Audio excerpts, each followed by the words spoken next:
Hello everyone.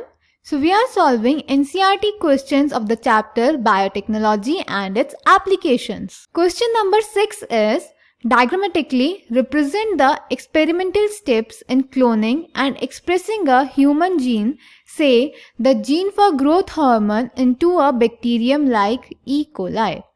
तो इस question में हमें एक डायग्राम बनाना है जिसमें हमें शो करना है ह्यूमन जीन का expression, for example growth hormone का एक्सप्रेशन हमारे बैक्टीरिया में, दैट इज ई कोलाई में. So let's check the answer. Answer 6. तो पहले तो हम हमारा बैक्टीरिया बना लेते हैं, दैट इज ई कोलाई. ये जो हो जाएगा वो हो जाएगा ई कोलाई का क्रोमोसोमल डीएनए और ये हो जाएगा ई कोलाई का प्लाज्मिड. अब एक बना लेते हैं ह्यूमन सेल. इसमें ये हो जाएगा हमारा क्रोमोसोमल डीएनए हमारे न्यूक्लियस के अंदर. अब हम क्या करेंगे? अब हम सबसे पहले ई कोलाई का जो प्लाज्मिड है उससे निकालेंगे. ये है हमारा ई कोलाई का प्लाज्मिड और ह्यूमन सेल से हम इसका डीएनए निकालेंगे. अब हम इन दोनों को, प्लाज्मिड को और अपने डीएनए को, हमारी रिस्ट्रिक्शन एंजाइम से कट करवाएंगे.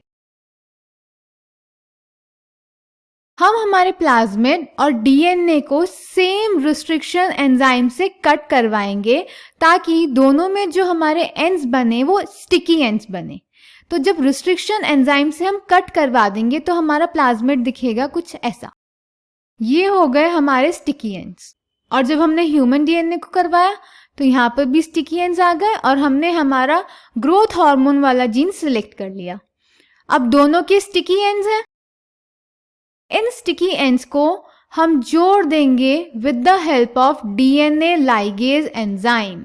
जब इस डीएनए लाइगेज की हेल्प से हम इन्हें जोड़ देंगे तो ये बन जाएगा ऐसा और इसको हम बोलेंगे आरडीएनए. अब इस आरडीएनए को हम वापस अपने बैक्टीरिया में इंसर्ट करवा देंगे.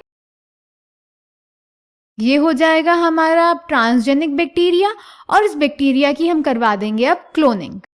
और जब क्लोनिंग करवा देंगे फिर इसमें से हमारा जो डिजायर्ड प्रोडक्ट होगा यानी जो हमारा ग्रोथ हार्मोन होगा उसका हम एक्सट्रैक्शन कर लेंगे और फिर डाउनस्ट्रीम प्रोसेसिंग कर लेंगे.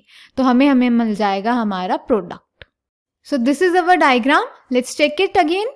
तो सबसे पहले हमने ई कोलाई लिया, उसमें प्लाज्मिड है और उसका अपना क्रोमोसोम है. यहाँ पर ह्यूमन सेल है जिसमें से हमने ग्रोथ हार्मोन निकाल दिया. यहाँ से हमने प्लाज्मिड निकाल दिया. दोनों को हमने हमारे रिस्ट्रिक्शन एंजाइम से कट करवाया. दोनों की स्टिकी एंड्स जनरेट हो गए. डीएनए लाइगेज की हेल्प से हमने जोड़ दिया. रिकॉम्बिनेंट डीएनए बन गया. उसको हमने बैक्टीरिया में इंसर्ट करा दिया. बैक्टीरिया की फिर हमने क्लोनिंग कर दी और हमें हमारा डिजायर्ड प्रोडक्ट मिल जाएगा. So this was answer number 6. I hope it is clear to you. Thank you.